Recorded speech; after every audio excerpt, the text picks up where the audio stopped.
literatura, não vou lembrar agora, acho que mas eu concordo com você que isso é um campo de estudo fantástico e que me preocupa muito, porque até mesmo no financiamento da ciência isso entra como para não falar nos usos loucos, né, como, por exemplo, no caso do nosso amigo lá de alimentos e transgênicos, etc. Isso aí é uma coisa que está muito discutida e disputada, além da questão da finitude do planeta. Né? Nós estamos, aí eu não falei disso, isso é uma história longa, pode ser um papo longo, mas eu acho que nós estamos caminhando a passos rápidos para a autodestruição, se continuar do jeito que está. Tem dados físicos e concretos. Não sei se você sabe, no antropoceno, os ciclos biogeoquímicos, pela primeira vez nos últimos 10 anos, a quantidade de massa dos ciclos, que sempre existiram, né, de água, de carbono, tudo mais, de minerais, nos rios e tal, e é um motor termodinâmico da Terra, né, funcionando principalmente a partir da energia solar e um pouco também do magma interno, etc. Sempre houve. Nos últimos 10 anos, o ciclo geoquímico humano superou o da natureza, em termos de quantidade de massa e fluxo de materiais. Isso é assustador. Significa que nós estamos mexendo mais com o planeta do que ele mesmo mexe consigo próprio. Isso é uma coisa totalmente nova na história. Então, quando se diz, sempre houve preocupação, ideia que o mundo ia acabar no ano 1000, não sei o quê, infelizmente, o poderio tecnológico que nós temos, para não falar da autodestruição via holocausto nuclear, isso é óbvio, nem citei isso, mas mesmo que isso não ocorresse, o simples continuar de uma civilização industrial sem freios, aquela história, o crescimento é exponencial, a Terra é finita. Acho que foi até o Delfim Neto que falou que só os loucos e os economistas acreditam num crescimento infinito num planeta finito. Mas essas 3 palavras que você botou ali, doxa, tem que ver, e tem da onde? Os gregos, também Platão e Aristóteles usavam muito, tem toda uma discussão de como é que eles tentavam resolver isso, e até hoje eu acho que a passagem, por isso que eu coloquei Platão e Kant, o iluminismo, como 2 pontos altos, que se teve a ilusão, com boas razões, porque parecia que o Newton, eu não trouxe aqui, até tem uma outra transparência, a poesia do Pope, e diz mais ou menos isso, né?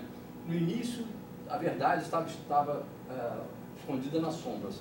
E então Deus disse, faça-se Newton, e tudo foi luz e compreensão. E essa era a ideia do iluminismo. Então, enfim, nem me lembro mais o que você falou, mas... não, fala das palavras, deixa eu procurar. A do Pope eu tenho aqui, tá? Se você quiser, eu projeto já aqui. Só não fiz isso para não perder tempo, mas está aqui a poesia dele.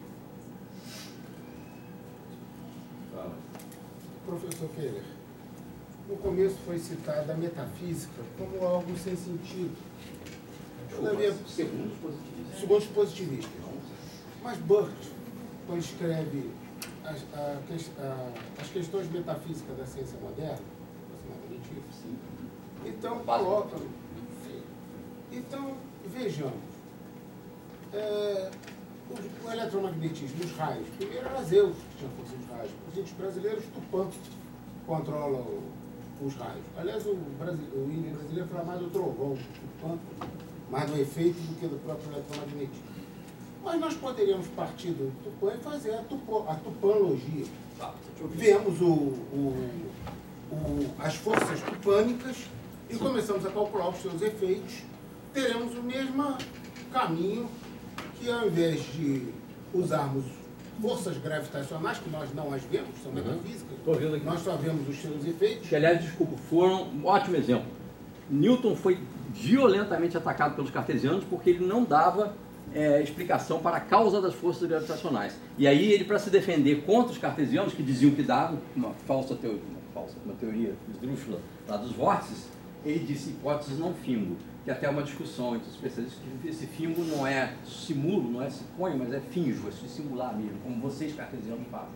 Então, você acabou de dar um exemplo assim, da grande teoria considerada racionalista, que é totalmente metafísica. Sim, outro pensador que usou, por exemplo, Freud, ele pega o mito de Édipo e faz as forças edipianas, são os edipianos.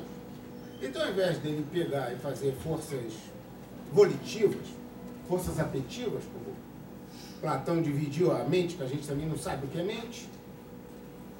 E Platão, então, divide em mente racional, mente emocional e mente apetitiva.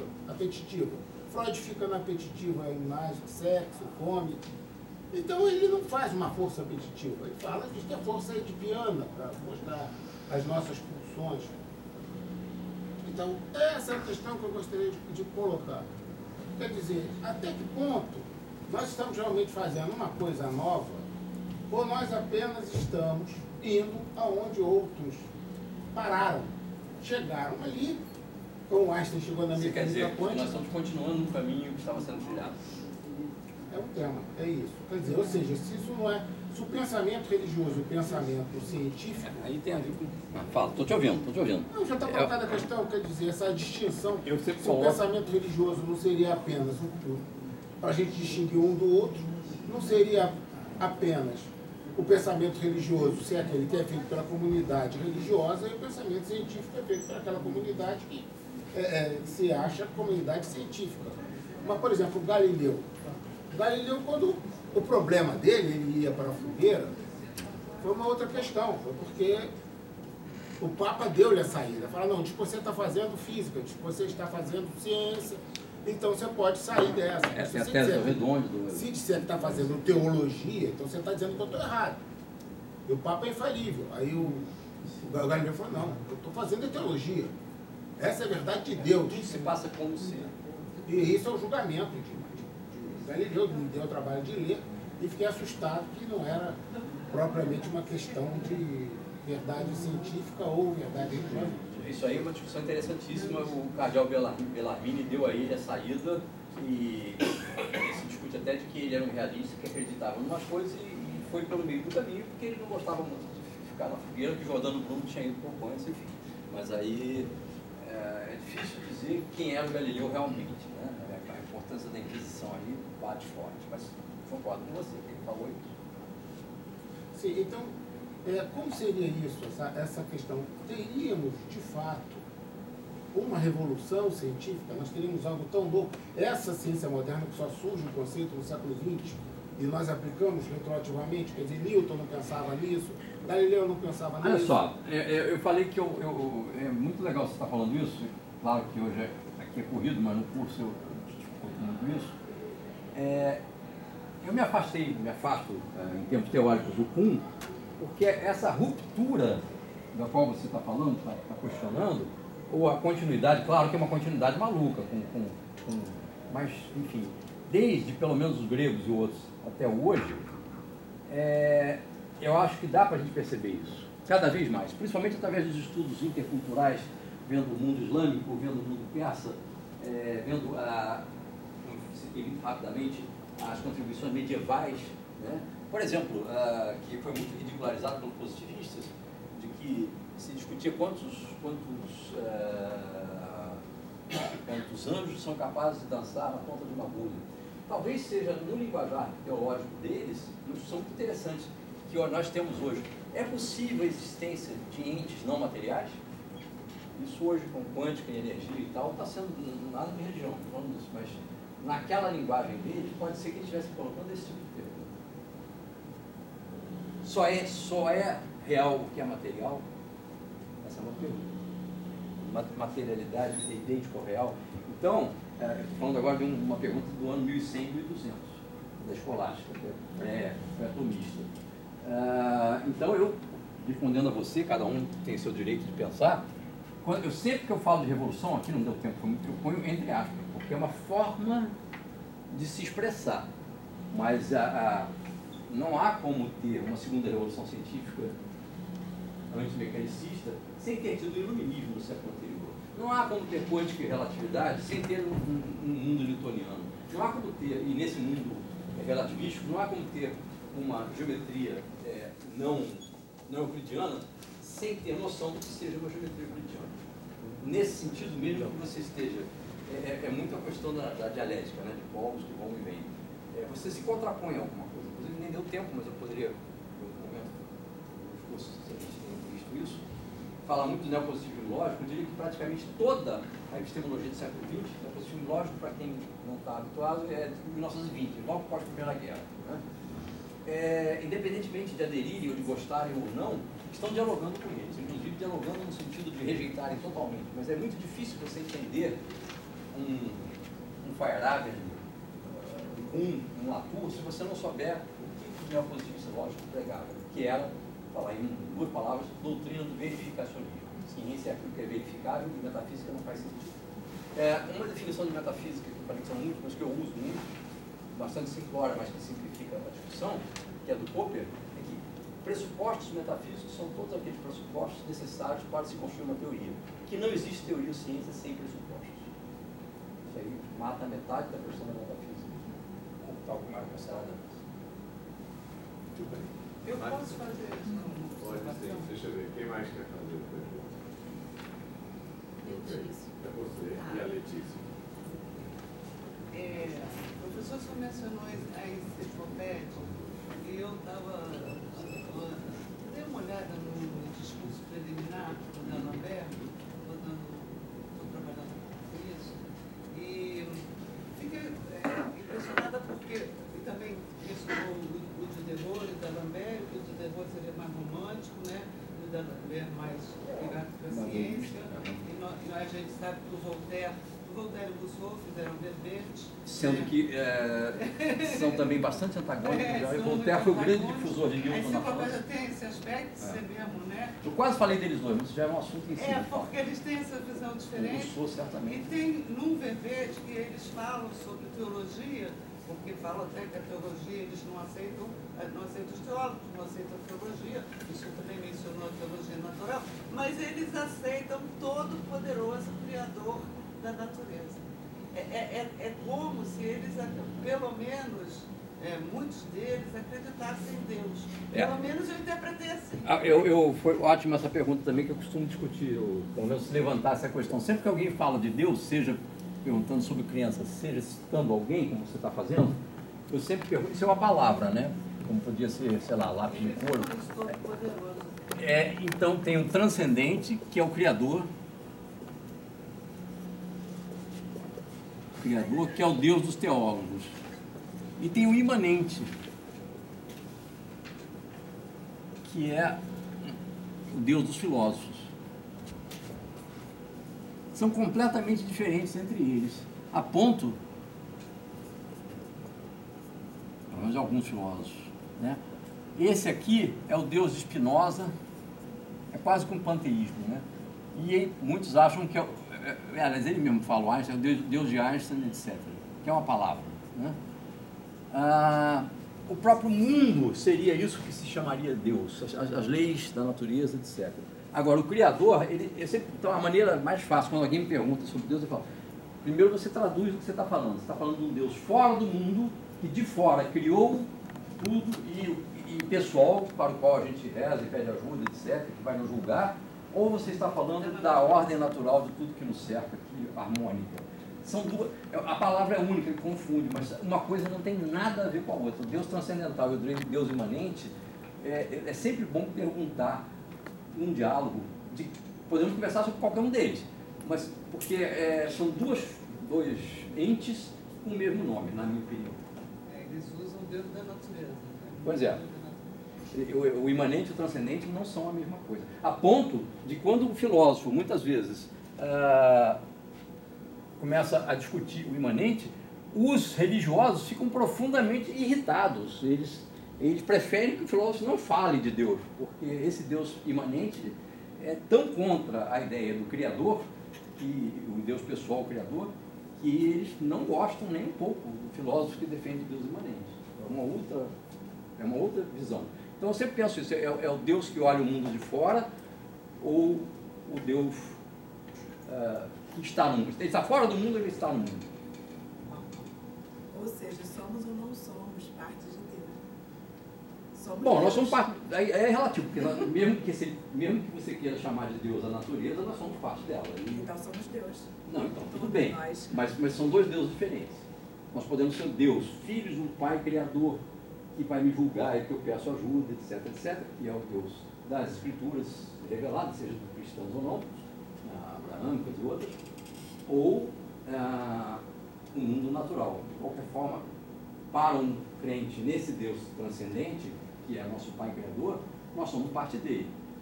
Para o outro Deus diferente, nós também somos parte dele. Então, de qualquer forma, são muito diferentes. Um a gente é parte passiva, o outro é parte ativa. E eles escrevem, tem uma frase que é assim, que o Dannenberg, né? Quem escreveu foi o Dannenberg, né? Então, ele falou que a parte dos padres teólogos seja dos padres dos teólogos. Agora, cabe a eles, filósofos e cientistas, analisar e interpretar a natureza. Deus deixou que eles estudassem a natureza, era uma coisa assim. Não é para ficar parado na ignorância, é para estudar. Mas há quem começa com o argumento de Deus e natureza, na teologia católica, é Santo Anselmo, que falou como Deus filósofo. O que diz Santo Anselmo? Prova ontológica de Deus, muito antes de Santo Agostinho, só 1000 anos atrás. Deus existe. Agostinho do ano 400 depois. Não, Santo Anselmo. Agostinho é final do Império Romano. Não, É 300. Falando Tomás. 1000 pouco. Agostinho Santo Anselmo é 1000 pouco depois que eles. nós estamos em 2000, 1200. Então, Agostinho é 400. Eu se falei Agostinho? Eu falei brincando. Troquei, perdão. Tomás de Aquino, talvez. Não falei. Eu falei Tomás de Aquino, não Santo Agostinho. Prova ontológica, perdão. Santo Anselmo 1000 e Santo Agostinho, 400. São Tomás de Aquino 1100 e pouco. Ah, Santo Agostinho lá em 400 e pouco. Então o que ele fala? Deus existe porque Deus é a perfeição. Nós não somos perfeitos, mas Deus é perfeito. E onde está a perfeição? Na natureza. Então Deus é a natureza. A natureza é Deus. E aí? Aí os próprios cardeais, outros teólogos, quiseram atacar Santo Anselmo, dizendo que não é Deus, a natureza que cria Deus, é Deus que é a causa da natureza. E que ele seria, então, animista. Ele estaria querendo botar de novo, voltar ao panteísmo, aquelas coisas todas, adoração de árvore, adoração de cachoeira.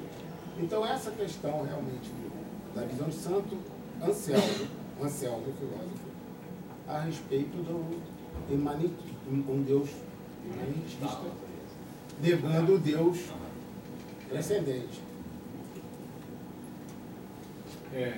Letícia, o final. Eu ia fazer uma pergunta muito maldosa, mas você não merece. Eu ia te perguntar o que é ciência. Não, pergunte.